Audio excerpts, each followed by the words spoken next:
அனைவருக்குமே வணக்கம். சற்று முன் கிடைத்திருக்கக்கூடிய ஒரு மிக மிக முக்கியமான செய்தி ஒன்று வெளியாகியுள்ளது. அதிமுகவில் இணைந்தார் அமைச்சர் பொன்முடி. இது மாதிரி பார்த்தீங்கன்னா, இப்போ செய்திகள் வெளியாயிருக்கு. திமுகவில் பார்த்தீங்கன்னா, பெரும் பரபரப்பை ஏற்படுத்தியிருக்கு. சொல்ல பார்த்தீங்கன்னா, இப்போ அதிரடியாக அரசியல் களத்தில திமுகவில் பார்த்தீங்கன்னா, மூத்த அமைச்சர்களுக்கெல்லாம் சீட்டு இல்ல அப்படின்ற மாரி பார்த்தீங்கன்னா, இப்போ ஒரு சில தகவல் வெளியாகி வருது. இது உண்மையும் கூட.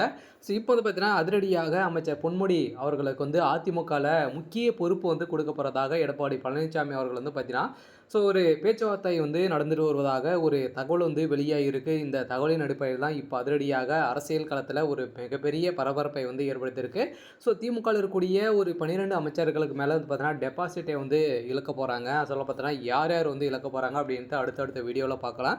இப்போ பார்த்தீங்கன்னா, அமைச்சர் பொன்முடி அவர்கள் இப்போ ஒரு பரபரப்பை கிளப்பியிருப்பு. இப்போ அதிமுகல இணைய போகிறதாக ஒரு தகவல் வெளியாக இருக்குது. இதை பற்றி பார்க்கலாம். அதுக்கு முன்னாடி நம்மளுடைய சேனலுக்கு இப்போ தான் நீங்கள் முதல் முறையாக வந்திருக்கீங்க அப்படின்னா மறக்காமல் நம்மளுடைய சேனலை சப்ஸ்கிரைப் பண்ணி சப்போர்ட் பண்ணுங்கள். வாங்க வீடியோக்குள்ளே போகலாம்.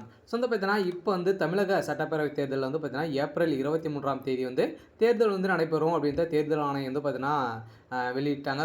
அனைத்து எதிர்க்கட்சி தலைவர்களும் கட்சிகளும் பார்த்தீங்கன்னா அனைவருமே கூட்டத்தொடர் தொடர்ந்து அந்தந்த கட்சிகள் பார்த்தீங்கன்னா பிரச்சாரம் தொடர்றதுக்கான அனைத்து ஏற்பாடுகளுமே நடத்திட்டு இதுக்கான வேட்புமனு தாக்கல் பார்த்தீங்கன்னா வருகின்ற 30ஆம் தேதி தொடங்குள்ள நிலையில் பிரதான கட்சிகள் திமுக மற்றும் அதிமுக தங்களது கூட்டணிகளை இறுதி செய்யும் பணியில் தீவிரமாக உள்ள நிலையில் இதில் திமுக ஒரு புறம் கூட்டணி கட்சிகளுடன் தொகுதி பங்கீடு மறுபுறம் சட்டமன்ற தேர்தலில் போட்டியிட விருப்ப மனு அளித்தவர்களிடம் நேர்காணல் என பரபரப்பான செய்கூர் நிலையில் வேட்பாளர்களை தேர்வு செய்யும் பணியில் திமுக மர்மமாக ஈடுபட்டு வரும் நிலையில் ஏற்கனவே உதயநிதி ஸ்டாலின் அவர்கள் பார்த்தீங்கன்னா இளைஞர்களுக்கு வாய்ப்பு கொடுக்கணும் அப்படின்ற நோக்கத்தோடு பார்த்தீங்கன்னா இப்போ திமுகவுடைய கூட்டணி திமுகவுடைய அறிவாலயம் முடிவு செய்திருக்காங்க.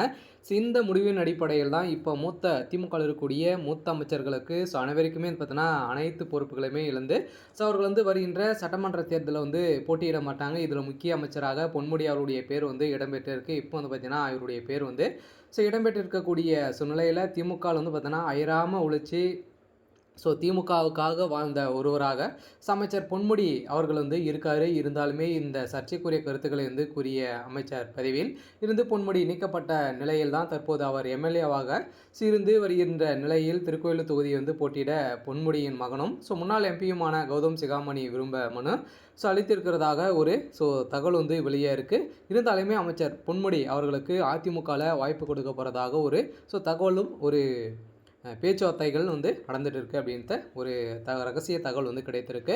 சரி, ஓகே. இன்னைக்கான அப்டேட் இதுதான். மறக்காமல் நம்மளுடைய சேனலை சப்ஸ்கிரைப் பண்ணிக்கோங்க. தேங்க்யூ.